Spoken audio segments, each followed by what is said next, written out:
Hi ആൾ zenith അക്കാഡമിയിലെ പുതിയൊരു ക്ലാസ്സിലേക്ക് സ്വാഗതം.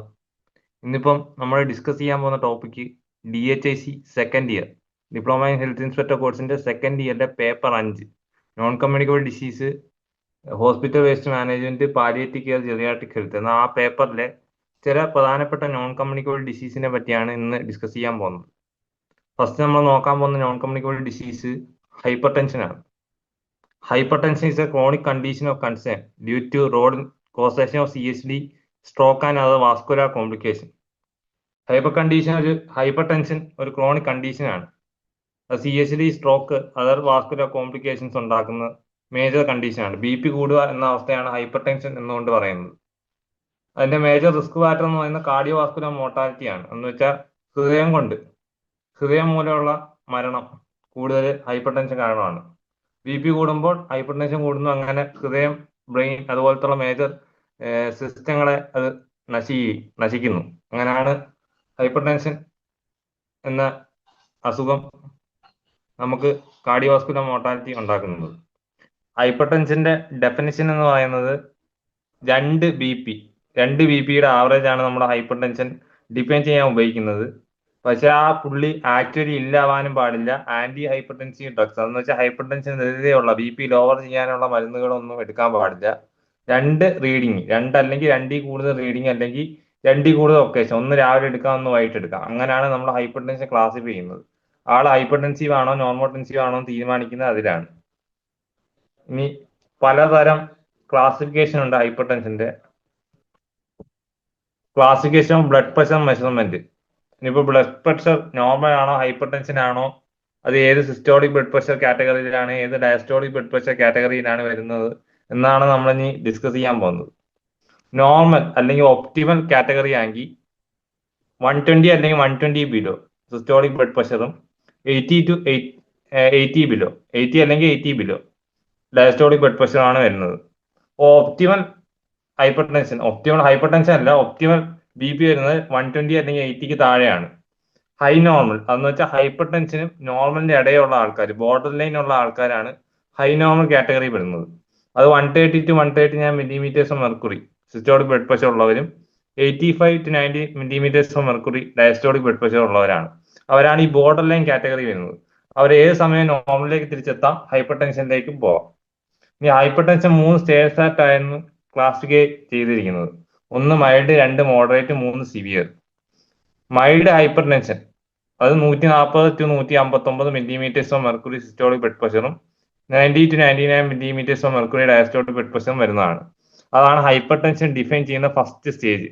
ഹൈപ്പർ ടെൻഷൻ എന്ന കാറ്റഗറി വരുന്നത് 140 മേളിലും സിസ്റ്റോളിക് ബ്ലഡ് പ്രഷർ ഉള്ളവർക്കും 90 മേളിൽ ഡയസ്റ്റോളിക് ബ്ലഡ് പ്രഷർ ഉള്ളവർക്കാണ് ഹൈപ്പർ ടെൻഷൻ എന്ന സ്റ്റേജ് ഉള്ളത്. ഇനി അത് സ്റ്റേജ് 2, ഹൈപ്പർ ടെൻഷൻ സ്റ്റേജ് 2 വരുന്നത് 160 തൊട്ട് 179 വരെ സിസ്റ്റോളിക് ബ്ലഡ് പ്രഷറും, 100 to 109 ഡയസ്റ്റോളിക് ബ്ലഡ് പ്രഷറാണ് വരുന്നത്. സ്റ്റേജ് 3 സിവിയർ ആണ്. സിവിയർ കേസസിലൊക്കെ പോയെങ്കിൽ അത് ബ്രെയിനിലെയും ഹാർട്ടിനെയൊക്കെ ബാധിക്കാനും മരണം വരെ ഉണ്ടാകാനുള്ള ചാൻസസും വളരെ വളരെ കൂടുതലാണ്. അത് 180 മില്ലിമീറ്റേഴ്സ് ഓഫ് മെർക്കുറി കൂടുതലാണ് severe. Diastolic blood pressure 110 millimetres of mercury. അതൊക്കെ ഹൈ കോംപ്ലിക്കേറ്റഡ് കേസിലൊക്കെ പോകാനൊക്കെ ചാൻസസ് വളരെ കൂടുതലാണ്. അതുകൊണ്ട് ഹൈപ്പർ ടെൻഷൻ നമ്മൾ താത്തി കൊണ്ടുവരുമ്പോൾ ഹൈ നോർമൽ ലെവലിലേക്കും പിന്നെ നോർമൽ ലെവലിലേക്കും താത്തി കൊണ്ടുവരേണ്ടത് അത്യന്താപേക്ഷിതമാണ്. സിസ്റ്റോളിക് BPയും ഡയസ്റ്റോളിക് BPയും രണ്ട് കാറ്റഗറിയിലാണ്. ഇവിടെ നമ്മൾ കണ്ടല്ലോ, സിസ്റ്റോളിക് BP ഒരു കാറ്റഗറിയിലും ഡയസ്റ്റോളിക് BP വേറൊരു കാറ്റഗറിയിലുമാണ്. അന്നേരം ഏതാ ഹയർ കാറ്റഗറി അതാണ് ഇൻഡിവിജ്വലിന്റെ BP. ഏതാ ഹയർ കാറ്റഗറി വരുന്നത് അതാണ് ഇൻഡിവിജ്വലിന്റെ BP. ചിലപ്പോൾ 140-80 ആയിരിക്കും. 140-80 ആണെങ്കിൽ 140 സ്റ്റേജ് 1 കാറ്റഗറിനെ പറയത്തുള്ളൂ. അല്ലെങ്കിൽ 130-99 ഒക്കെ ചിലപ്പോൾ വരാം. അങ്ങനെ വരുമെങ്കിൽ സ്റ്റേജ് 1 എന്നേ നമ്മൾ പറയത്തുള്ളൂ. ഡയസ്റ്റോളിക് ആവട്ടെ സിസ്റ്റോളിക് ആവട്ടെ ഈ റേഞ്ചിൽ 140 തൊട്ട് 180 വരെ സിസ്റ്റോളിക് ബ്ലഡ് പ്രഷറോ അല്ലെങ്കിൽ 90 തൊട്ട് 110 വരെ ഡയസ്റ്റോളിക് ബ്ലഡ് പ്രഷറോ ഏതെങ്കിലും വന്നാൽ, സിസ്റ്റോളിക്കോ ഡയസ്റ്റോളിക്കോ വന്നാൽ മതി, ഹൈപ്പർ ടെൻഷൻ ആയിട്ട് നമുക്ക് ഡിഫൈൻ ചെയ്യാം. 140 മണ്ടായെങ്കിൽ ഹൈപ്പർ ടെൻഷൻ ആയിട്ട് ഡിഫൈൻ ചെയ്യാം. ഇനി സിസ്റ്റോളിക് മാത്രം കൂടുന്ന ഒരു അവസ്ഥ, അതാണ് isolated systolic hyper tension. Systolic BP മാത്രം കൂടുന്നു, ഡയസ്റ്റോളിക് BP കൂടുന്നില്ല. അങ്ങനെ ഒരു അവസ്ഥയാണ് ഐസൊലേറ്റഡ് സിസ്റ്റോളിക് ഹൈപ്പർ ടെൻഷൻ. ചിലപ്പോൾ 1 വേർഡ് ചോദിക്കാം, ഐസൊലേറ്റഡ് സിസ്റ്റോളിക് ഹൈപ്പർ ടെൻഷൻ ഏത് BP കൂടുമ്പോഴാണ് ഉണ്ടാവുന്നത്. 140 മില്ലിമീറ്റേഴ്സ് ഓഫ് മെർക്കുറി സിസ്റ്റോളിക് ഉള്ളപ്പോഴാണ് ഐസൊലേറ്റഡ് സിസ്റ്റോളിക് ഹൈപ്പർ ടെൻഷൻ എന്നൊരു അവസ്ഥ വരാൻ കാരണം. ഐസൊലേറ്റഡ് സിസ്റ്റോളിക് ഹൈപ്പർ ടെൻഷൻ വരുന്നത് 140 മില്ലിമീറ്റേഴ്സ് ഓഫ് മെർക്കുറി ആയിരിക്കും. ഡയസ്റ്റോളിക് ബി പി നോർമൽ ആയിരിക്കും, 90 മില്ലിമീറ്റേഴ്സ് ഓഫ് മെർക്കുറിയെ കാണത്തുള്ളൂ. ഇനി ഹൈപ്പർ ടെൻഷൻ പലതരമായിട്ട് ക്ലാസിഫൈ ചെയ്യുന്നുണ്ട്. ഇത് ബ്ലഡ് പ്രഷറിന്റെ മെഷർമെന്റ് ആയിട്ട് ഹൈപ്പർ ടെൻഷൻ ക്ലാസിഫൈ ചെയ്യുന്നതാണ്. ഇനി അല്ലാതെ ക്ലാസിഫിക്കേഷൻ ഉണ്ട് ഹൈപ്പർ ടെൻഷന്. എസെൻഷ്യൽ ഹൈപ്പർ ടെൻഷൻ ഉണ്ട്. എസെൻഷ്യൽ ഹൈപ്പർ ടെൻഷൻ ആണെങ്കിൽ അതിന്റെ കോസസ് നമുക്ക് അറിയാൻ പറ്റില്ല. നോൺ കമ്മ്യൂണിക്കബിൾ ഡിസീസിന്റെ എല്ലാ കോസസും നമുക്ക് അറിയാൻ പറ്റത്തില്ല, ജനറലി അൺനോൺ ആണ്. എന്തുകൊണ്ടാണ് നോൺ കമ്മ്യൂണിക്കബിൾ ഡിസീസ് ഉണ്ടാവുന്നതെന്ന് നമുക്കൊന്നും കറക്റ്റ് പറയാനും പറ്റൂല. അത് ചിലപ്പോൾ എന്തെങ്കിലും ഫാക്ടേഴ്സ് കൂടുതലായിരിക്കും ഹൈപ്പർ ടെൻഷൻ ഉണ്ടാകാനുള്ള ചാൻസ്. എസെൻഷ്യൽ ഹൈപ്പർ ടെൻഷൻ ആണ് 90% ഓഫ് ആൾ കേസ്. ഹൈപ്പർ ടെൻഷന്റെ 90% കേസസും എസെൻഷ്യൽ ഹൈപ്പർ ടെൻഷൻ ആണ്. അതാണ് മോസ്റ്റ് പ്രിവലന്റ് ഫോം. ഹൈപ്പർ ടെൻഷന്റെ most prevalent form essential hypertension ആണ്. അതാണ്ട് 90% എല്ലാ കേസും, ഇപ്പൊ 100 കേസ് എടുത്താൽ ഈ 90 കേസും എസെൻഷ്യൽ ഹൈപ്പർ ടെൻഷൻ ആയിരിക്കും. ഇനി ഹൈപ്പർ ടെൻഷൻ സെക്കൻഡറി ആയിട്ട് ക്ലാസിഫൈ ചെയ്യുന്ന എന്തെങ്കിലും ഡിസീസോ അല്ലെങ്കിൽ അബ്നോർമാലിറ്റിയോ ഉണ്ടെങ്കിൽ മാത്രമേ ഹൈപ്പർ ടെൻഷൻ സെക്കൻഡറി ആയിട്ട് ക്ലാസിഫൈ ചെയ്യാൻ പറ്റത്തുള്ളൂ. ഇല്ലെങ്കിൽ എസെൻഷ്യൽ ഹൈപ്പർ ടെൻഷൻ ആയിരിക്കും അത്. 90% of all case essential hypertension ആണ്. അതാണ് most prevalent form. Secondary hyper tension ഉണ്ടാവുന്ന കേസസ് എന്ന് പറയുന്ന കിഡ്നിയുടെ ഡിസീസ്, ക്രോണിക് പൈലിയോനെഫ്രൈറ്റിസ് അല്ലെങ്കിൽ ഗ്ലോമറുലർ അപ്പാറ്റസ് ഉണ്ട് നമ്മുടെ കിഡ്നിയിൽ. നമ്മുടെ കിഡ്നിയിലെ അരിപ്പ വേണമെങ്കിൽ പറയാം. നമ്മുടെ ഷുഗേഴ്സ്, അതുപോലെ സാൾട്ട്, അതൊക്കെ അരിക്കുന്ന അരിപ്പയാണ് ഈ കിഡ്നി. ബ്ലഡ് ശുദ്ധമാക്കുന്ന അരിപ്പ എന്ന് വേണമെങ്കിൽ പറയാം ഗ്ലോമറുലർ അപ്പാറ്റസ്. നമ്മൾ അനാട്ടമി പഠിക്കും, അനാട്ടമി ഫസ്റ്റ് ഇയർ പഠിച്ചിട്ടുണ്ട്. അതാണ് അവിടെ വരുന്ന നെഫ്രൈറ്റിസ്, അവിടെ വരുന്ന ഇൻഫ്ലമേഷൻ മൂലം ബ്ലഡ് പ്രഷർ കൂടാം. പിന്നെ അഡ്രീനൽ ഗ്ലാൻഡിന്റെ ട്യൂമർ. അഡ്രീനൽ ഗ്ലാൻഡിന് രണ്ട് മെയിൻ ഹോർമോൺ ഉണ്ട്, എപ്പിനെഫ്രിൻ, നോർ എപ്പിനെഫ്രിൻ, അല്ലെങ്കിൽ അഡ്രിനാലിൻ, നോർ അഡ്രിനാലിൻ. ഇതിന്റെ വ്യതിയാനം കൊണ്ട് ഈ ട്യൂമർ കാരണം വ്യതിയാനം ഉണ്ടാവുമല്ലോ ഈ ഹോർമോണിന്റെ സെക്രീഷനി, അങ്ങനെ ബി പി കൂടാൻ ചാൻസ് ഉണ്ട്. അതാണ് സെക്കൻഡറി ഹൈപ്പർ ടെൻഷൻ. പിന്നെ അയോട്ടയുടെ നാരോയിങ്, കഞ്ചനൈറ്റൽ നാരോയിങ്, അത് കൊച്ചു പിള്ളാർക്ക്, അതെന്ന് വെച്ചാൽ പ്രസവിച്ച കുട്ടിക്ക് ഉണ്ടാവുന്നതാണ് ഈ കഞ്ചനൈറ്റൽ നാരോയിങ്. അങ്ങനെ ബി പി കൂടാം. പിന്നെ ടോക്സീമിയാസ് ഇൻ പ്രഗ്നൻസിയിലെ ടോക്സീമിയ, പ്രീ എക്ലാംസിയ എന്ന് പറഞ്ഞൊരു കണ്ടീഷൻ ഉണ്ട്. അത് ഫീറ്റൽ ഡിസ്ട്രസ്, മറ്റേണൽ ഡിസ്ട്രസ്, അങ്ങനെ കുറച്ച് കണ്ടീഷൻ ഉണ്ട്. ആ കണ്ടീഷൻ പ്രഗ്നൻസി ഉണ്ടാകുമ്പോൾ ബി പി കൂടാനും ചാൻസസ് ഉണ്ട്. ഇതാണ് സെക്കൻഡറി ഹൈപ്പർ ടെൻഷൻ ഉണ്ടാകാനുള്ള കാരണങ്ങൾ. ഒന്ന് കിഡ്നിയിലെ ഡിസീസ്, ക്രോണിക് പൈലിയോനെഫ്രൈറ്റിസ് അല്ലെങ്കിൽ ക്രോണിക് ഗ്ലോമറുലോനെഫ്രൈറ്റിസ്, എന്ന് വെച്ചാൽ ഞാൻ പറഞ്ഞ അരിപ്പയിൽ ഇൻഫ്ലമേഷൻ ഉണ്ടാകുമ്പോൾ അങ്ങനെ കൂടുന്നു. ബ്ലഡ് കറക്റ്റ് നമുക്ക് ഫിൽറ്റർ ചെയ്യാൻ പറ്റാത്ത അവസ്ഥ വരും, അങ്ങനെ ബ്ലഡ് പ്രഷർ കൂടും. ബ്ലഡിൽ ഇമ്പ്യൂരിറ്റീസ് കൂടി ബ്ലഡ് പ്രഷർ കൂടും. പിന്നെ അഡ്രീനൽ ഗ്ലാൻഡിൽ എപ്പിനെഫ്രിൻ, അങ്ങനെ അത് ഹോർമോണിൽ ട്യൂമർ വരുമ്പോൾ അത് കറക്റ്റ് ആവത്തില്ല, ആ ഹോർമോൺ സെക്രീഷൻ കറക്റ്റ് ആവത്തില്ല, അങ്ങനെ ബി പി കൂടും. പിന്നെ കഞ്ചനൈറ്റൽ നാരോയിങ്, അത് കൊച്ചിന്, അതെന്ന് വെച്ചാൽ പ്രസവിച്ച് വീണ കുഞ്ഞിന് അയോട്ടയിലെ നാരോയിങ് മൂലം ഉണ്ടാകുന്ന ബ്ലഡ് പ്രഷർ. പിന്നെ ടോക്സീമിയാസ് ഇൻ പ്രഗ്നൻസി സമയത്ത് ഉണ്ടാകുന്ന പ്രീ എക്ലാംസിയ, അങ്ങനത്തെ കോസസ് മൂലം ബി പി കൂടുന്നു. ഇനി മെയിനായിട്ട് നിങ്ങളുടെ കഴിഞ്ഞ ക്വസ്റ്റ്യൻ പേപ്പറിന് 2024 ക്വസ്റ്റ്യൻ പേപ്പറിനും 2025 ക്വസ്റ്റ്യൻ പേപ്പറിലും വന്നിട്ടുള്ള ഒരു സംഭവമാണ് ട്രാക്കിംഗ് ഓഫ് ബ്ലഡ് പ്രഷർ. 2 മാർക്കിന് ചോദിച്ചിട്ടുണ്ട്, 2 ക്വസ്റ്റ്യനിലും ഒരുപോലെ ചോദിച്ചിട്ടുണ്ട്. അതൊന്നുമില്ല, ഇപ്പം ഏജ് കൂടുന്തോറും ബി പി കൂടുന്നു എന്ന കൺസെപ്റ്റ് നമ്മൾ മനസ്സിൽ വെച്ചാൽ മതി. അതാണ് ഈ ആദ്യത്തെ സെന്റൻസ് ചുമ്മാ വലിച്ചു വാരി വെച്ചേക്കുന്നത്, അല്ലാതെ വേറെ ഒന്നും ഇല്ലാതെ. ഇപ്പോൾ ഓരോ ബ്ലഡ് പ്രഷർ ഇൻഡിവിജ്വൽസിന്റെ ഓരോ നോക്കി ചിലവർക്ക് ഏർലി ലൈഫിൽ തന്നെ കൂടും. അതിനനുസരിച്ച് തന്നെ അഡൽട്ട് ആകുമ്പോൾ കൂടിക്കൊണ്ടേയിരിക്കും ബി പി. പിന്നെ low blood pressure level low ആയിരിക്കും. ഇപ്പൊ ചൈൽഡ്ഹുഡ് തന്നെ ലോ ബ്ലഡ് പ്രഷർ ഉള്ള ഒരാൾക്ക് വയസ്സാകും തോറും അതിനനുസരിച്ച് കൂടത്തേ ഉള്ളൂ. ഹൈ ബ്ലഡ് പ്രഷർ ആണെങ്കിൽ അതിനനുസരിച്ച് കൂടത്തേ ഉള്ളൂ, അങ്ങനെ ഉള്ളൂ. അത് നമുക്കിപ്പം വയസ്സ് ചെന്ന ആൾക്കാർക്കൊക്കെ ലോഗ് ബുക്കാണ് ബി പി ഒക്കെ ഉള്ളവർക്ക്.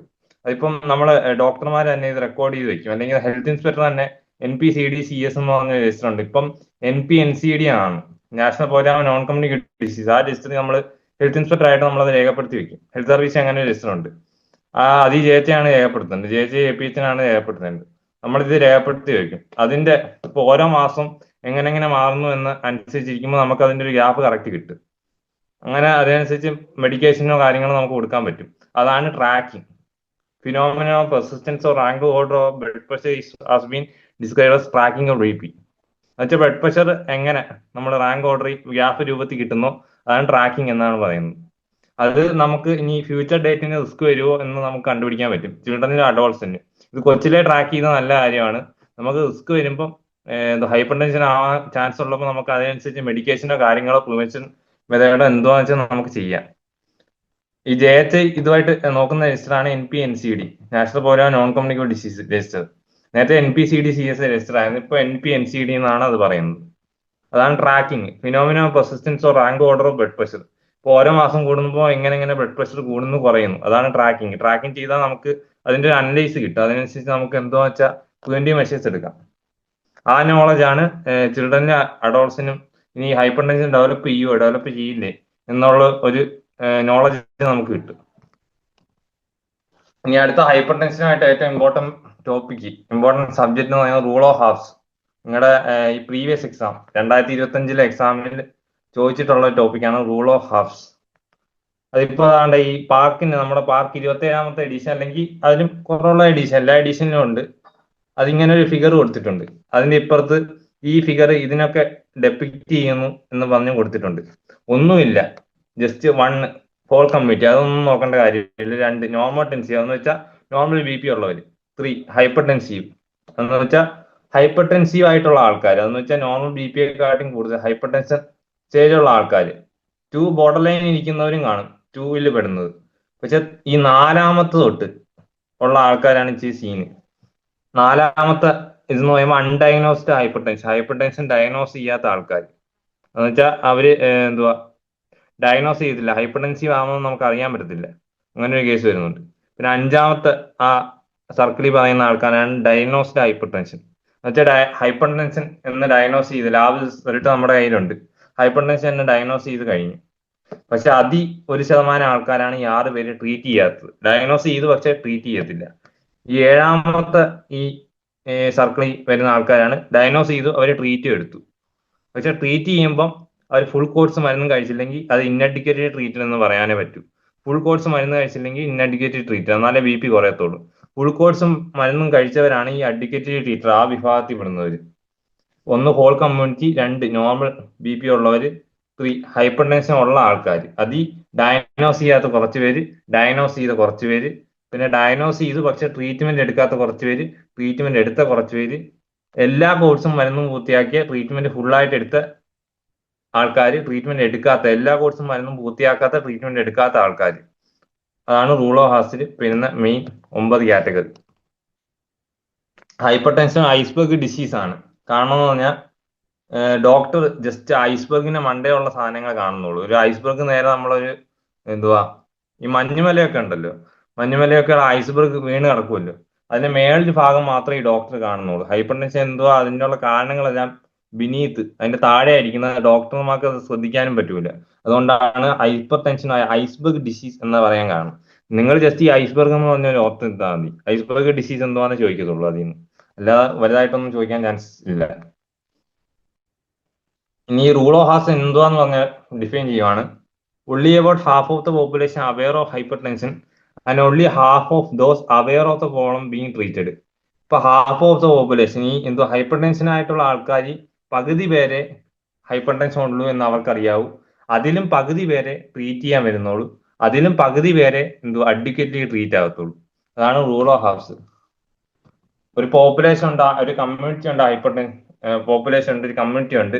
അതിൽ പകുതി പേരെ ഹൈപ്പർ ടെൻഷൻ ഉണ്ടെന്ന് അവർക്കറിയാവൂ, അതിലും പകുതി പേരെ അത് ട്രീറ്റ് ചെയ്യാൻ വരത്തുള്ളൂ, അതിലും പകുതി പേരെ നന്നായിട്ട് കൺസിഡർ ട്രീറ്റ് എന്ന് നമുക്ക് റെക്കോർഡിലൊക്കെ കാണാൻ പറ്റും, റെക്കോർഡിക്കലി കാണാൻ പറ്റൂ. അതിലും പകുതി പേരെ അഡ്വക്കേറ്റ് ആയിട്ട് ട്രീറ്റ് ചെയ്തിട്ടുള്ളൂ എന്ന് നമുക്ക് അറിയാൻ പറ്റൂ. അതുകൊണ്ട് അങ്ങനെയാണ് ഈ 9 അഡ്വക്കേറ്റ്ലി ട്രീറ്റഡ്, ആ ഒരു പോർഷൻ മാത്രം നമ്മൾ അഡ്വക്കേറ്റ് ആയിട്ട് നമ്മൾ ട്രീറ്റ് ചെയ്യുന്നുള്ളൂ. ബാക്കിയുള്ള ഒരു പോർഷനും ഹൈപ്പർ ടെൻഷന് കറക്റ്റ് മരുന്നോ അതിനുള്ള ട്രീറ്റ്മെന്റ് ഒന്നും കൊടുക്കുന്നില്ല. അതാണ് ഹൈപ്പർ ടെൻഷൻ എന്ന ഡിസീസ് വ്യാപിക്കാനും ഇത്രത്തോളം റിസ്ക് ഫാക്ടർ ഉണ്ടാവാനായിട്ടുള്ള കാരണം.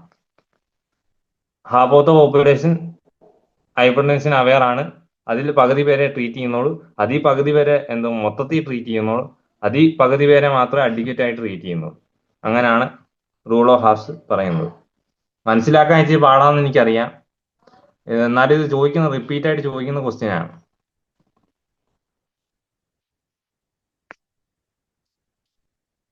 ഹൈപ്പർ ടെൻഷന് മെയിൻ ആയിട്ടുള്ള റിസ്ക് ഫാക്ടേഴ്സ് ആണ്. ഒന്ന് cardiovascular disease, EVD. Cardiovascular disease ഏത് ഡിസീസ് ആയാലും അത് ഹൈപ്പർ ടെൻഷൻ റിസ്ക് ഫാക്ടർ ആണ്. Cardiovascular disease hyper tension risk factor ആണ്. ഈ നോൺ മോഡിഫൈഡ്, മോഡിഫൈ ചെയ്യാൻ പറ്റാത്ത റിസ്ക് ഫാക്ടർ ഉണ്ട്, മോഡിഫൈ ചെയ്യാൻ പറ്റുന്ന റിസ്ക് ഫാക്ടർ ഉണ്ട്. ഏജ് മോഡിഫൈ ചെയ്യാൻ പറ്റൂല, ഏജ് ഒരു നോൺ മോഡിഫൈഡ് റിസ്ക് ഫാക്ടർ ആണ്. സെക്സ് മോഡ് ചെയ്യാൻ പറ്റൂല. പിന്നെ ജനറ്റിക് ഫാക്ടേഴ്സ് അത് മോഡിഫൈ ചെയ്യാൻ പറ്റൂല. എത്നിസിറ്റി, എത്നിസിറ്റി എന്ന് പറയുമ്പോൾ എത്നിസിറ്റി ഞാൻ പറയുന്നുണ്ട്. പിന്നെ മോഡിഫൈബിൾ റിസ്ക് ഫാക്ടേഴ്സ് അത് മോഡിഫൈ ചെയ്യാൻ പറ്റും. ഒബീസിറ്റി ഒക്കെ നമുക്ക് വെയിറ്റ് കുറയ്ക്കാൻ പറ്റില്ലേ. പിന്നെ സാൾട്ട് ഇൻടേക്ക് ഒക്കെ നമുക്ക് റെഗുലേറ്റ് ചെയ്യാൻ പറ്റില്ല. അതൊക്കെയാണ് മോഡിഫൈബിൾ റിസ്ക് ഫാക്ടേഴ്സ്. ഫസ്റ്റ് നമുക്ക് നോൺ മോഡിഫൈഡ് റിസ്ക് ഫാക്ടേഴ്സ് എന്തുവാന്ന് നോക്കാം. Age, first non modified risk factor age. Age കൂടുമ്പോൾ ബി പി കൂടും, അത്രേ ഉള്ളൂ. ഏജ് കൂടുമ്പോൾ ബി പി കൂടും. ഞാൻ നേരത്തെ ട്രാക്കിങ്ങിൽ അത് കറക്റ്റ് പറഞ്ഞിരുന്നു. ഏജ് കൂടുന്തോറും ബി പി കൂടും. ഇപ്പം കൊച്ച് എന്തോ കാലഘട്ടത്തിൽ ചൈൽഡ്ലി ആകുമ്പോഴേ ഏജ് ബി പി കൂടുതലാണെങ്കിൽ അതിനനുസരിച്ച് ബി പി അഡൽട്ട് ആകുമ്പോൾ തൊട്ടേ കൂടിക്കൊണ്ടേയിരിക്കും. അഡോൾസെന്റ് ആകുമ്പോൾ ഒക്കെ തന്നെ കൂടിക്കൊണ്ടേയിരിക്കും. ഏജ് കൂടുന്തോറും ബി പി കൂടും, അത്രേ ഉള്ളൂ. പിന്നെ സെക്സ്, മെയിൽസിനാണ് ഫീമെയിൽസിനെക്കാട്ടിലും ബി പി കൂടുതൽ. ജനറലി മെയിൽസിനാണ് ഫീമെയിൽസിനെക്കാട്ടിലും ബി പി കൂടുതൽ. ഇനി ജനറ്റിക് ഫാക്ടേഴ്സ്, അത് മൾട്ടിപ്പിൾ ജീൻസിന്റെ എന്തോ മ്യൂട്ടേഷൻ കൊണ്ട് ഇൻഹെറിറ്റൻസ് ഉണ്ടാവും. മൾട്ടിപ്പിൾ ജീൻസിന്റെ മ്യൂട്ടേഷൻ കൊണ്ട് ഇൻഹെറിറ്റൻസ് ഉണ്ടാവും. Genetic factors. Ethnicity, ethnicity black കമ്മ്യൂണിറ്റിക്ക് ഹയർ ബി പി ആണ് വൈറ്റ് കമ്മ്യൂണിറ്റിയെ കാട്ടിലും. ബ്ലാക്ക് കമ്മ്യൂണിറ്റിക്ക് ഹയർ ബി പി ആണ്, ആഫ്രിക്കൻസിനൊക്കെ ഹയർ ബി പി ആണ് അമേരിക്കൻസിനെ കാട്ടിലും. അതാണ് എത്നിസിറ്റിയിൽ പറയുന്നത്. ഇനി modifiable risk factors, obesity modify ചെയ്യാൻ പറ്റും. വെയിറ്റ് കൂടുതൽ, വെയിറ്റ് ഗെയിൻ ചെയ്യുന്നത് അത് മോഡിഫൈ ചെയ്യാൻ പറ്റും. വെയിറ്റ് കുറച്ചു കൊണ്ടുവരാൻ പറ്റും. വെയിറ്റ് എത്ര കൂടുന്നോ അത്രത്തോളം റിസ്ക് കാണും. അത് ആർട്ടീരിയോസീറോസിസ് എന്നൊരു കണ്ടീഷൻ, അങ്ങനെ ഹാർട്ട് ഡാമേജ് ആവാനുള്ള കണ്ടീഷനിലേക്ക് നയിക്കും. പിന്നെ ഹൈപ്പർ ലിപ്പിഡിമി എന്ന കണ്ടീഷനും ഒബീസിറ്റി ഉള്ളവർക്ക് ഉണ്ടാവും. ഒബീസിറ്റി നമ്മൾ ഡീറ്റെയിൽ ആയിട്ട് പഠിക്കുന്നുണ്ടെന്ന് നമുക്ക് നോക്കാം. പിന്നെ salt intake, 7 to 8 gram salt intake B P കൂട്ടും. Low sodium intake lower B P. സാൾട്ടി ഉള്ളത് NaCl ആണല്ലോ, സോഡിയം ക്ലോറൈഡ് ആണല്ലോ. സോഡിയം ഇൻടേക്ക് കുറയും തോറും ബി പി കുറയാനും സോഡിയം ഇൻടേക്ക് നമ്മൾ എത്രത്തോളം എടുക്കുന്നോ അത്രത്തോളം ബി പി കൂടാനുള്ള ചാൻസസും ഉണ്ട്. സാച്ചുറേറ്റഡ് ഫാറ്റ്, സാച്ചുറേറ്റഡ് ഫാറ്റ് എന്ന് പറയുമ്പോൾ ലിപ്പിഡ്, ഞാൻ നേരത്തെ പറഞ്ഞില്ലേ ഹൈപ്പർ ലിപ്പിഡിമി എന്നൊരു കണ്ടീഷൻ ഉണ്ടാവും ഈ ഒബീസിറ്റി ഉള്ളവർക്ക്. അതായത് സാച്ചുറേറ്റഡ് ഫാറ്റ്, ഫാറ്റ് കൂടുന്തോറും സീറം കൊളസ്ട്രോൾ ലെവൽ ഇൻക്രീസ് ചെയ്യും, അങ്ങനെ ബി പി ഇൻക്രീസ് ചെയ്യും. ഫാറ്റ് കൂടുന്തോറും കൊളസ്ട്രോൾ ഇൻക്രീസ് ചെയ്യും, അങ്ങനെ ബി പി ഇൻക്രീസ് ചെയ്യും. പിന്നെ ഡയറ്ററി ഫൈബർ, ഡയറ്ററി ഫൈബർ എന്ന് പറയുമ്പോൾ ഫൈബർ റിച്ച് ഫുഡ്സ് നമ്മൾ കഴിക്കാൻ നോക്കണം. ഹൈപ്പർ ടെൻഷൻ ഉള്ളവരും അല്ലെങ്കിൽ കൊറോണറി ഹാർട്ട് ഡിസീസ് ഉള്ളവര് fibre rich foods, beans, oats, apples, peas, raspberries അങ്ങനെയുള്ള ഫുഡ്സ് കഴിക്കാൻ നോക്കണം. കാരണം അത് ഇൻവേഴ്സറി പ്രൊപ്പോർഷനാണ്. നമ്മൾ എത്രത്തോളം ഡയറ്ററി ഫൈബർ ഇൻടേക്ക് ചെയ്യുന്നു അത്രത്തോളം ബി പി കുറയും. പക്ഷെ നമ്മൾ എത്രത്തോളം സോഡിയം ഇൻടേക്ക് ചെയ്യുന്നു അത്രത്തോളം ബി പി കൂടും. അതാണ് അതിന് തമ്മിലുള്ള വ്യത്യാസം. പിന്നെ ആൽക്കഹോൾ ഉള്ളതൊക്കെ പൊതുവെ തന്നെ സിസ്റ്റോളിക് ബി പിയും കൂടും, ഡയസ്റ്റോളിക് ബി പിയും കൂടും. അതുകൊണ്ട് ആൽക്കഹോൾ ഇൻടേക്ക് കുറയ്ക്കാൻ പറയണം. ബി പി ഉള്ളവർക്ക് ആൽക്കഹോൾ ഇൻടേക്ക് കുറയ്ക്കാൻ പറയണം. ആസ് എ ഹെൽത്ത് എഡ്യൂക്കേറ്റർ നമ്മൾ ബി പി കൂടിയവർക്ക് ആൽക്കഹോൾ ഇൻടേക്ക് കുറയ്ക്കാൻ പറയണം, സാൾട്ട് ഇൻടേക്ക് റെഗുലറൈസ് ചെയ്യാൻ പറയണം, പിന്നെ ഡയറ്ററി ഫൈബർ ഇൻടേക്ക് കൂട്ടാനും പറയണം. പിന്നെ ഹാർട്ട് റേറ്റ് ഹൈപ്പർ ടെൻസി ഗ്രൂപ്പിന് കൂടുതലാണ്, നോർമൽ ടെൻസിനെക്കാട്ടും കൂടുതലാണ്. പിന്നെ ഫിസിക്കൽ ആക്ടിവിറ്റി ബോഡി വെയിറ്റിന് റിഡ്യൂസ് ചെയ്യും, അങ്ങനെ ബി പി റെഡ്യൂസ് ചെയ്യും. ഫിസിക്കൽ ആക്ടിവിറ്റി എക്സസൈസ് ഒക്കെ ചെയ്യുന്നത് നല്ലതാണ്. ബോഡി വെയിറ്റിനെ അങ്ങനെ റെഡ്യൂസ് ചെയ്യും, ഒബീസ് കണ്ടീഷൻ അങ്ങനെ റിഡ്യൂസ് ചെയ്യും, അങ്ങനെ ബി പി റെഡ്യൂസ് ചെയ്യും. ഇപ്പം എത്രത്തോളം വെയിറ്റ് ഉണ്ടോ അത്രത്തോളം ബി പി കൂടുന്നല്ലേ ഞാൻ നേരത്തെ പറഞ്ഞു, മോഡിഫൈഡ് റിസ്ക് ഫാക്ടേഴ്സ്. അതുപോലെ നമ്മൾ ഫിസിക്കൽ ആക്ടിവിറ്റി ചെയ്യുമ്പോൾ വെയിറ്റ് എന്തായാലും കുറയും, അതിനനുസരിച്ച് ബോഡി പണിയെടുക്കും, അതിനനുസരിച്ച് ബി പി കുറയും. പിന്നെ എൻവയോൺമെന്റൽ സ്ട്രെസ് അതും ഒരു ഫാക്ടറാണ്, മോഡിഫൈഡ് ഫാക്ടറാണ്. സൈക്കോസോഷ്യൽ ഫാക്ടേഴ്സ്, സൈക്കോളജിക്കൽ അല്ല സൈക്കോസോഷ്യൽ ഫാക്ടേഴ്സ് ഇൻഫ്ലുവൻസ് കോൺഷ്യസിറ്റി. ടെൻഷൻ ഒക്കെ ഉള്ളവർക്ക് ബി പി പൊതുവെ കൂടുതലാണ്. അവര് ആന്റി ഹൈപ്പർ ടെൻസീവ് ഡ്രഗ്സ് എടുക്കാറാണ് പതിവ്. സൈക്കോസോഷ്യൽ ഫാക്ടേഴ്സ് ഇൻഫ്ലുവൻസ് ചെയ്യും. ടെൻഷനൊക്കെ ഉള്ളവർക്ക് ബി പി കൂടാൻ ചാൻസസ് കൂടുതലാണ്. അതാണ് എൻവയോൺമെന്റ് സ്ട്രെസ് കൂടുന്തോറും ബി പി കൂടും. പിന്നെ അതർ ഫാക്ടേഴ്സ്, കഴിഞ്ഞ paper 5 job responsibility public health, ആ പേപ്പറിൽ നമ്മൾ പഠിച്ചിട്ടുണ്ട് ഓറൽ കൺട്രാസെപ്റ്റീവ്സിന് ഈ ബി പി ഉള്ളവർക്കൊന്നും ഓറൽ കൺട്രാസെപ്റ്റീവ്സ് അങ്ങനെ കൊടുക്കൂല. പിന്നെ പ്രഗ്നൻസി ഉള്ളവർക്കൊന്നും ഓറൽ കൺട്രാസെപ്റ്റീവ്സ് കൊടുക്കൂല എന്ന് പറഞ്ഞിട്ടുണ്ട്. ഓറൽ കൺട്രാസെപ്ഷൻ ബി പി കൂട്ടാനുള്ള ഒരു കാരണമാണ്. പിന്നെ നോയ്സ്, വൈബ്രേഷൻ, ടെമ്പറേച്ചർ, ഹ്യൂമിഡിറ്റി അതൊക്കെ ബി പി കൂട്ടാം എന്നുള്ള ഒരു കൺക്ലൂസീവ് എവിഡൻസ് കിട്ടിയിട്ടില്ല. അതുകൊണ്ട് അതൊന്നും ബി പി കൂട്ടുന്ന ഫാക്ടർ ആയിട്ട് നമുക്ക് പറയാൻ പറ്റത്തില്ല. പക്ഷെ ഓറൽ കൺട്രാസെപ്ഷൻ ഒരു ഫാക്ടറാണ്. ഓറൽ കൺട്രാസെപ്ഷൻ മൂലം ബി പി കൂടും, അതൊരു റിസ്ക് ഫാക്ടർ ആയിട്ട് നമുക്ക് പറയാൻ പറ്റത്തുള്ളൂ. ഇനി ഹൈപ്പർ ടെൻഷൻ എങ്ങനെ പ്രിവെന്റ് ചെയ്യാം, ഹൈപ്പർ ടെൻഷൻ എങ്ങനെ നമുക്ക് പ്രിവെന്റ് ചെയ്യാം. WHO അതിനായിട്ട് കുറച്ച് അപ്രോച്ചുകൾ പറയുന്നുണ്ട്. First primary prevention, second secondary prevention.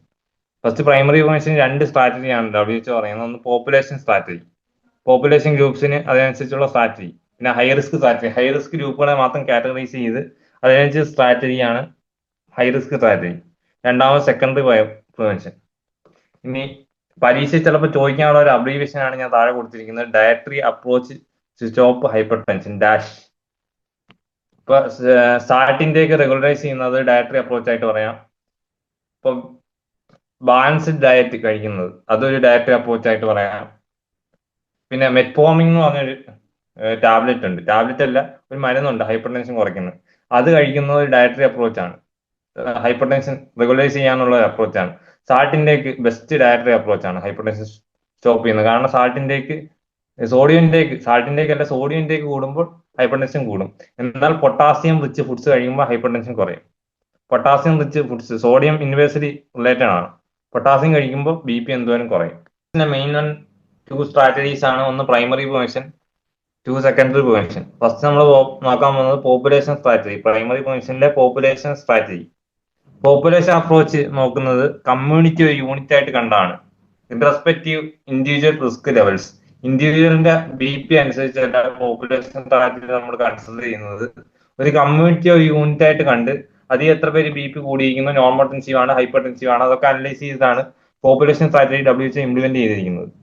Population സ്ട്രാറ്റജിന്റെ concept എന്ന് പറയുന്നത് ഒരു സ്മാൾ റിഡക്ഷൻ, ആവറേജ് BP ഒരു സ്മാൾ റിഡക്ഷൻ ഉണ്ടായത്. നമ്മളിപ്പോൾ പോപ്പുലേഷൻ എങ്ങനെ എല്ലാം കൺസിഡർ ചെയ്ത് എത്ര പേർക്ക് BP കൂടി അതനുസരിച്ച് നമ്മൾ ഡിവൈഡ് ചെയ്തിട്ടാണ് ആവറേജ് വാല്യൂ കണ്ടുപിടിക്കുന്നത്. ആവറേജ് വാല്യൂ കണ്ടുപിടിച്ചിട്ട് അതിന്റെ എത്രത്തോളം BP റിഡക്ഷൻ ആവുന്നു അതിനനുസരിച്ച് കാർഡിയോവാസ്കുലർ കോംപ്ലിക്കേഷൻ അതിനനുസരിച്ച് റിഡക്ഷൻ ആവും, സ്ട്രോക്കിന്റെ ചാൻസ് റെഡ്യൂസ് ആവും, CHD-യുടെ ഇൻസിഡൻസ് റെഡ്യൂസ് ആവും. അതാണ് concept of population strategy. BP എത്രത്തോളം കുറഞ്ഞു കൊണ്ടുവരാൻ പറ്റുമോ എന്നാണ് നോക്കുന്നത് WHO മെയിൻ ആയിട്ട്. അങ്ങനെ കാർഡിയോവാസ്കുലർ കോംപ്ലിക്കേഷൻസിന്റെ ഇൻസിഡൻസും സ്ട്രോക്കിന്റെ ഇൻസിഡൻസും കൊറോണറി ഹാർട്ട് ഡിസീസിന്റെ ഇൻസിഡൻസും കുറയ്ക്കാൻ കൊണ്ടുവരും. അങ്ങനെയാണ് പോപ്പുലേഷൻ സ്ട്രാറ്റജിയുടെ കൺസെപ്റ്റ് പറയുന്നത്.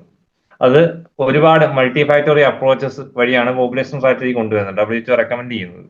ഒന്ന് ന്യൂട്രീഷൻ, സാൾട്ട് ഇൻടേക്ക് 5 ഗ്രാമിൽ കുറയാതെ സാൾട്ട് ഇൻടേക്ക് റെഡ്യൂസ് ചെയ്ത് കൊണ്ടുവരിക. 7 ഗ്രാമിൽ കൂടിയ സാൾട്ട് ഇൻടേക്ക് ഹൈപ്പർ ടെൻഷൻ കൂടാനുള്ള ചാൻസസ് ഉണ്ട്. അതുകൊണ്ട് 5 ഗ്രാമിന് ആവറേജ് സാൾട്ട് ഇൻടേക്ക് കൊണ്ടുവരിക. അതാണ് ഒരു അപ്രോച്ച്, ഒരു പോപ്പുലേഷൻ സ്ട്രാറ്റജി ഒരു അപ്രോച്ച്. എന്നാൽ 5 ഗ്രാമിൽ കൂടുതൽ സാൾട്ട് ഇൻടേക്ക് ഒരു ദിവസം കൂടരുത്, അതാണ് പോപ്പുലേഷൻ സ്ട്രാറ്റജി ഒരു അപ്രോച്ച്. പിന്നെ മോഡറേറ്റ് ഫാറ്റ് ഇൻടേക്ക് വേണം. ഫാറ്റ് ഇൻടേക്ക് നമ്മൾ കുറയ്ക്കണം. ആദ്യം ഹൈ ഫാറ്റ് ഇൻടേക്ക് ആണെങ്കിൽ അത് മോഡറേറ്റ് ആക്കണം. പിന്നെ ഹൈ ആൽക്കഹോൾ ഇൻടേക്ക് അവോയ്ഡ് ചെയ്യുക, അതാണ് ഏറ്റവും നല്ലത്. ഇല്ലെങ്കിൽ കുറച്ച് കൊണ്ടുവരിക, അവോയ്ഡ് ചെയ്യുക, അല്ലെങ്കിൽ കുറച്ച് കൊണ്ടുവരിക. ഫാറ്റ് അതുപോലെ കുറച്ച് കൊണ്ടുവരിക. അങ്ങനെ അനുസരിച്ച് BP കുറയും. ഫാറ്റ് കുറയുമ്പോൾ വെയിറ്റ് കുറയും, വെയിറ്റ് കുറയുന്നതനുസരിച്ച് BP കുറയും. എക്സസൈസ് ചെയ്യുമ്പോഴും BP കുറയും. അങ്ങനെ എക്സസൈസ് ചെയ്യുക വഴി ഒരു ദിവസം ചെയ്യുന്നൊന്നും കുറയത്തില്ല, എക്സസൈസ് റെഗുലർ ആയിട്ട് ചെയ്ത് BP കുറയ്ക്കാൻ പറ്റും. പിന്നെ ബോഡി നീഡ്സിന് ആവശ്യമായിട്ടുള്ള എനർജി മാത്രമേ നമ്മൾ ഇൻടേക്ക് ചെയ്യാൻ പാടുള്ളൂ. അതിന് കൂടുതലുള്ള എനർജി ഇൻടേക്ക് ചെയ്താൽ നമുക്ക് സ്റ്റോർ ആവാൻ, അങ്ങനെ ഒബീസിറ്റി ഉണ്ടാകാൻ ചാൻസസ് കൂടുതലാണ്. അതുകൊണ്ട് ബോഡി നീഡ്സിന് അപ്രോപ്രിയേറ്റ് ഉള്ള എനർജിയെ നമ്മൾ ഇൻടേക്ക് ചെയ്യാൻ പാടുള്ളൂ. അത് റെസ്ട്രിക്ട് ചെയ്യുക, ബാക്കിയുള്ള എനർജി ഇൻടേക്ക് നമ്മൾ റെസ്ട്രിക്ട് ചെയ്യുക. അതാണ് ഒരു പോപ്പുലേഷൻ സ്ട്രാറ്റജി മെയിൻ പോയിന്റ്. ഇനി weight reduction, body mass index greater than 25 ആണെങ്കിൽ അത് ഒബീസ് ക്ലാസ് 1 ഉണ്ട്, ഒബീസ് ക്ലാസ് 2 ഉണ്ട്, ഒബീസ് ക്ലാസ് 3 ഉണ്ട്. ഇത് ഒബീസിറ്റി പഠിപ്പിക്കാനേ മനസ്സിലാകത്തുള്ളൂ. അത് BMI ഗ്രേറ്റർ ദാൻ 25 ആണെങ്കിൽ ഒബീസിറ്റി ആണ്, ഓവർ വെയിറ്റ് ആണ്. അങ്ങനെ അത് ഹൈപ്പർ ടെൻഷൻ കൂടാനുള്ള ചാൻസസ് ഉണ്ട്. അതുകൊണ്ട് BMI അത് കറക്റ്റ് ചെയ്യുക. BMI ഗ്രേറ്റർ ദാൻ 25നെ അത് താഴോട്ട് 18 അല്ലെങ്കിൽ 24.9 അതിനിടയ്ക്കുള്ള ഒരു വാല്യൂയിലേക്ക് BMI കൊണ്ടുവരും. അങ്ങനെ ഹൈപ്പർ ടെൻഷനും കൊറോണറി ഹാർട്ട് ഡിസീസും റെഡ്യൂസ് ചെയ്യാം. പിന്നെ എക്സസൈസ് പ്രൊമോഷൻ, എക്സസൈസ് റെഡ്യൂസ് ചെയ്യുന്ന BP, അങ്ങനെ ബോഡി വെയിറ്റ് റെഡ്യൂസ് ചെയ്യുന്നു, ഒബീസിറ്റി റെഡ്യൂസ് ചെയ്യുന്നു, അങ്ങനെ BP റെഡ്യൂസ് ചെയ്യുന്നു. എക്സസൈസ് പ്രൊമോഷൻ ചെയ്യുക. പിന്നെ ബിഹേവിയറൽ ചേഞ്ചസ്, സ്ട്രെസ് റെഡ്യൂസ് ചെയ്യുക. ടെൻഷൻ ആയിട്ടുള്ള ആൾക്കാർ സ്ട്രെസ് റെഡ്യൂസ് ചെയ്യാവുന്ന മാർഗങ്ങൾ അവലംബിക്കുക. പിന്നെ സ്മോക്കിംഗ് റെഡ്യൂസ് ചെയ്യുക. സ്മോക്കിങ്ങും BPയും തമ്മിൽ ഡയറക്റ്റ് കണക്ഷൻ ഉണ്ട്. അതുകൊണ്ട് സ്മോക്കിങ്ങും ആൽക്കഹോളും റെഡ്യൂസ് ചെയ്യുന്നതാണ് ഏറ്റവും നല്ലത്. ആരോഗ്യത്തിന് നല്ലത് സ്മോക്കിങ്ങും ആൽക്കഹോളും റെഡ്യൂസ് ചെയ്യുന്നത് തന്നെയാണ്. Modification of personal life style modify ചെയ്യുക. നമുക്ക് ബാലൻസ്ഡ് ഡയറ്റ് ഒക്കെ കൊണ്ടുവരിക, അങ്ങനെ മോഡിഫൈ ചെയ്യാം personal life style. Junk food ഒന്നും കഴിക്കാതെ ബാലൻസ്ഡ് ഡയറ്റ് മാത്രം കഴിച്ചുകൊണ്ട് നമുക്ക് പേഴ്സണൽ ലൈഫ് സ്റ്റൈൽ മോഡിഫൈ ചെയ്യാം. പിന്നെ യോഗ മെഡിറ്റേഷൻ ഒക്കെ പ്രോഫിറ്റബിൾ ആണ് ഹൈപ്പർ ടെൻഷന്റെ കേസ്. അത് നമുക്ക് കോൺസെൻട്രേഷൻ തരാൻ സഹായിക്കുന്നു. യോഗ മെഡിറ്റേഷൻ ഒന്നും ഇല്ലെങ്കിൽ നമുക്ക് സ്ട്രെസ് കൂടാനുള്ള ചാൻസസ് വളരെ വളരെ കൂടുതലാണ്. അതുകൊണ്ട് യോഗ മെഡിറ്റേഷൻ ഒക്കെ നമ്മൾ ചെയ്യുന്നത് നല്ലതാണ്, കുറച്ചും കൂടെ നല്ലതാണ്. നമ്മുടെ മൈൻഡ് കോൺസെൻട്രേഷൻ കൊണ്ടുവരാനായിട്ട് പറ്റും. പിന്നെ ഹെൽത്ത് എഡ്യൂക്കേഷൻ, ഇതിനെ പറ്റി ഹൈപ്പർ ടെൻഷന്റെ കാര്യങ്ങളെ പറ്റിയും പിന്നെ എങ്ങനെയാണ് BP കൂടുന്നത്, എങ്ങനെ നമുക്ക് BP കുറയ്ക്കാം, എങ്ങനെ എക്സസൈസ് വഴി റെഡ്യൂസ് ചെയ്യാം എന്നുള്ള കാര്യങ്ങൾ നമ്മൾ ഡീറ്റെയിൽ ആയിട്ട് ആസ് എ ഹെൽത്ത് ഇൻസ്പെക്ടർ നമ്മുടെ ഹെൽത്ത് എഡ്യൂക്കേഷൻ ചെയ്യേണ്ടത് അനിവാര്യമാണ്. പിന്നെ അടുത്ത സ്ട്രാറ്റജിയാണ് WHO പറയുന്ന പോപ്പുലേഷൻ സ്ട്രാറ്റജി കഴിഞ്ഞിട്ട് ഹൈ റിസ്ക് സ്ട്രാറ്റജി. അത് high risk strategy high risk ഗ്രൂപ്പിനെ മാത്രം കണ്ടുകൊണ്ടാണ് സ്ട്രാറ്റജി ചെയ്യുന്നത്. WHO അങ്ങനെയാണ് ഡിസൈൻ ചെയ്തിരിക്കുന്നത്. ഹൈ റിസ്ക് സ്ട്രാറ്റജി ഒരു പ്രൈമറി പ്രിവെൻഷന്റെ ഒരു പാർട്ടാണ്. BP ലെവല് പ്രിവെന്റ് ചെയ്യുക, അറ്റൈൻമെന്റ് ഓഫ് BP പ്രിവെന്റ് ചെയ്യുക. അത് ഇൻസ്റ്റിറ്റ്യൂഷണൽ ട്രീറ്റ്മെന്റ് എന്ന് അവർ ഉദ്ദേശിക്കുന്ന ഹോസ്പിറ്റലാണ്. ഇപ്പോൾ ഹോസ്പിറ്റലിൽ ചെന്നിട്ട് BP കുറയ്ക്കാനുള്ള മാർഗ്ഗം ആന്റി ഹൈപ്പർടെൻസീവ് ഡ്രഗ്സ് ഒക്കെ കൊടുത്ത് BP കുറയ്ക്കാം. പിന്നെ ഫാമിലി ഹിസ്റ്ററി, ഞാൻ നേരത്തെ പറഞ്ഞു tracking of BP, family history അതൊക്കെ സിഗ്നിഫിക്കൻസ് ആണ്. ഹൈ റിസ്ക് സ്ട്രാറ്റജിയിൽ വലിയ സിഗ്നിഫിക്കൻസ് ഉള്ളതാണ് ഫാമിലി ഹിസ്റ്ററിയും ട്രാക്കിംഗ് ഓഫ് BP. നേരത്തെ പറഞ്ഞ ഇപ്പോൾ കൊച്ചു വയസ്സിൽ ചൈൽഡിലൊക്കെ ആണെങ്കിൽ BP കൂടുതലാണെങ്കിൽ അതിനനുസരിച്ച് അഡൽട്ട് ആകുമ്പോൾ BP കൂടുന്നതാണ് ട്രാക്കിംഗ് ഓഫ് BP. പിന്നെ ഫാമിലി ഹിസ്റ്ററി, ആർക്കെങ്കിലും മാതാപിതാക്കൾക്കോ സഹോദരങ്ങൾക്കോ അങ്ങനെ BP ഉണ്ടെങ്കിൽ അതിനനുസരിച്ച് നമുക്കും BP കൂടാൻ ചാൻസ് ഉണ്ട്. അത് ഫാമിലി ഹിസ്റ്ററി ചെക്ക് ചെയ്യുന്നത് നല്ലതാണ് ഹൈ റിസ്ക് സ്ട്രാറ്റജിയുടെ കേസ് വരുമ്പോൾ. High risk strategy high risk ഗ്രൂപ്പുകളെ മാത്രമേ ചെക്ക് ചെയ്യുന്നുള്ളൂ, അല്ലാതെ ബാക്കിയുള്ള ജനറൽ കമ്മ്യൂണിറ്റി ചെക്ക് ചെയ്യുന്നില്ല. ജനറൽ കമ്മ്യൂണിറ്റിക്ക് ഏബിൾ ആയിട്ടുള്ള ഒരു സ്ട്രാറ്റജിയാണ് പോപ്പുലേഷൻ സ്ട്രാറ്റജി. അങ്ങനെ ചിലപ്പോൾ വൺ വേർഡ് ചോദിക്കാം. ജനറൽ കമ്മ്യൂണിറ്റി യൂണിറ്റ് ആയിട്ട് കൺസിഡർ ചെയ്യുന്ന സ്ട്രാറ്റജി ഏതാണെന്ന് പറഞ്ഞാൽ പോപ്പുലേഷൻ സ്ട്രാറ്റജി. അല്ല ഹൈ റിസ്ക് ഗ്രൂപ്പുകളെ മാത്രം കൺസിഡർ ചെയ്യുന്നുള്ള സ്ട്രാറ്റജി ആണെങ്കിൽ ഹൈ റിസ്ക് സ്ട്രാറ്റജി. ഇനി ഹൈപ്പർ ടെൻഷന്റെ സെക്കൻഡറി പ്രിവെൻഷനെ പറ്റിയാണ് പറയാൻ പോകുന്നത്. സെക്കൻഡറി പ്രിവെൻഷന്റെ ഗോൾ എന്ന് പറയുമ്പോൾ ഹൈ BP കൺട്രോൾ ചെയ്യുക, ഡിറ്റക്ട് ചെയ്തിട്ട് കൺട്രോൾ ചെയ്യുക, yearly case detection and proper treatment. അതാണ് സെക്കൻഡറി പ്രിവെൻഷന്റെ മെയിൻ ഗോൾ. അങ്ങനെ സെക്കൻഡറി പ്രിവെൻഷനിലാണ് ഈ ഡ്രഗ് തെറാപ്പി, മെറ്റ്ഫോമിൻ എന്ന് പറഞ്ഞ ഡ്രഗാണ് ഹൈപ്പർടെൻസീവ് പേഷ്യൻസ് ഉപയോഗിക്കുന്നത്. ആ ഡ്രഗ് കൊടുക്കുന്ന സെക്കൻഡറി പ്രിവെൻഷൻ കേസസിൽ മാത്രമാണ്. പ്രൈമറി പ്രിവെൻഷൻ അതെങ്ങനെ പ്രിവെന്റ് ചെയ്യുക, എങ്ങനെ നമുക്ക് ഡയറ്റ് മൂലം മാറ്റിക്കൊണ്ടുവരാം, ഹൈപ്പർടെൻസീവ് എന്ന കണ്ടീഷനിൽ നിന്ന് നോർമോടെൻസീവ് എന്ന കണ്ടീഷനിലേക്ക് എങ്ങനെ മാറ്റിക്കൊണ്ടുവരാം എന്നാണ് പ്രൈമറി പ്രിവെൻഷനിൽ ഡിസ്കസ് ചെയ്യുന്നത്. സെക്കൻഡറി പ്രിവെൻഷൻ അങ്ങനല്ല, എങ്ങനെ നമുക്ക് കോംപ്ലിക്കേഷൻസിൽ നിന്ന് റിമൂവ് ആക്കാം. ഏർലി കേസ് ഡിറ്റക്ഷനും അപ്രോപ്രിയേറ്റ് ട്രീറ്റ്മെന്റും ഉണ്ടെങ്കിൽ നമുക്ക് കോംപ്ലിക്കേഷനിൽ നിന്ന് സ്ട്രോക്കും അതുപോലുള്ള കോംപ്ലിക്കേഷനെ തിരിച്ചു കൊണ്ടുവരാൻ പറ്റത്തുള്ളൂ. അല്ലെങ്കിൽ അത് ഡിസേബിലിറ്റി നിമിഷമായിട്ട് അങ്ങനെ ഒരു കണ്ടീഷനിലേക്ക് പോകും. സ്ട്രോക്ക് ഒക്കെ വന്നാൽ അത് ഒരു ബർഡനായിരിക്കും, തളർന്നു പോകാനൊക്കെ ചാൻസസ് കൂടുതലാണ്. സ്ട്രോക്ക് നമ്മൾ അടുത്ത് ഡിസ്കസ് ചെയ്യാൻ പോകുന്ന ഡിസീസാണ്. അത് മോഡേൺ ഹൈപ്പർ ടെൻസീവ് ഡ്രഗ് തെറാപ്പിയാണ് സെക്കൻഡറി പ്രിവെൻഷൻ മെയിൻ ആയിട്ട് നോക്കുന്നത്. അങ്ങനെ മോർട്ടാലിറ്റിയും മോർബിഡിറ്റിയും കാർഡിയോവാസ്കുലർ സെറിബ്രോവാസ്കുലർ ഡിസീസ് ആണ് സ്ട്രോക്ക് എന്ന് പറയുന്നത്. പിന്നെ കിഡ്നി ഡിസീസ്, നേരത്തെ പറഞ്ഞ ആർട്ടീരിയോസ്ക്ലിറോസിസ്, പിന്നെ കാർഡിയോവാസ്കുലർ ഡിസീസ് ആണെങ്കിൽ ഹാർട്ട് അറ്റാക്ക് ഒക്കെ ഉണ്ടാകാനുള്ള ചാൻസസ് വളരെ വളരെ കൂടുതലാണ്. അതിന്റെ റിസ്ക് കുറയ്ക്കുക, അതിന്റെ മോർബിഡിറ്റി കുറയ്ക്കുക. സെറിബ്രോവാസ്കുലർ സ്ട്രോക്ക് അങ്ങനെ തളർന്നു പോകാൻ ചാൻസ് കൂടുതലാണ്, അത് പ്രിവെന്റ് ചെയ്യുക. പിന്നെ കിഡ്നി ഡിസീസ്, അഡ്രീനൽ ഗ്ലാൻഡിൽ അങ്ങനെ കിഡ്നിയിൽ എന്തെങ്കിലും ഡിസീസ് ഉണ്ടാവാൻ ഹൈപ്പർ ടെൻഷൻ കാരണമാവും, അങ്ങനെ അതിനുള്ള റിസ്കുകൾ കുറയ്ക്കുക. ഏർലി കേസ് ഡിറ്റക്ഷൻ ആണ് ഹൈപ്പർ ടെൻഷന്റെ മേജർ പ്രോബ്ലം. കാരണം ഹൈപ്പർ ടെൻഷൻ ഹൈ BP ഉള്ള പേഷ്യൻസിന് ആൾറെഡി എന്തെങ്കിലും ഓർഗൻസിന് ഡാമേജ് ഉണ്ടായിരിക്കും, അങ്ങനെയാണ് ഹൈ BP കൂടുന്നത്. അല്ലാതെ ഹൈ BP കൂടി ഇപ്പോൾ ഓർഗാനിക് ഡാമേജ് അല്ലാതെ ഹൈ BP കൂടാൻ ചാൻസസ് വളരെ വളരെ കുറവാണ്. അതുകൊണ്ടാണ് അതിന് early case detection major problem ആയിട്ട് പറയാൻ കാരണം BP കൂടിയപ്പോൾ തന്നെ അത് സെക്കൻഡറി പ്രിവെൻഷൻ ആയി കഴിഞ്ഞു. ഓർഗാനിക് ഡാമേജ് ഉണ്ടായപ്പോൾ തന്നെ സെക്കൻഡറി പ്രിവെൻഷന്റെ ആ ഒരു ഇത് വന്നു കഴിഞ്ഞു. പ്രൈമറി പ്രിവെൻഷൻ നമുക്ക് ഡിസീസ് വരുന്നതിന് മുമ്പ് എന്തൊക്കെ ചെയ്യാൻ പറ്റും എന്നുള്ള കാര്യമാണ്. ഡിസീസ് വന്നു കഴിഞ്ഞിട്ട് നമുക്ക് സെക്കൻഡറി പ്രിവെൻഷൻ്റെ ഒക്കെ കടക്കാൻ പറ്റത്തുള്ളൂ. അതുകൊണ്ട് ഏർലി കേസ് ഡിറ്റക്ഷൻ ഇമ്പോർട്ടന്റ് ആണ് ഹൈപ്പർ ടെൻഷന്റെ കേസസിൽ.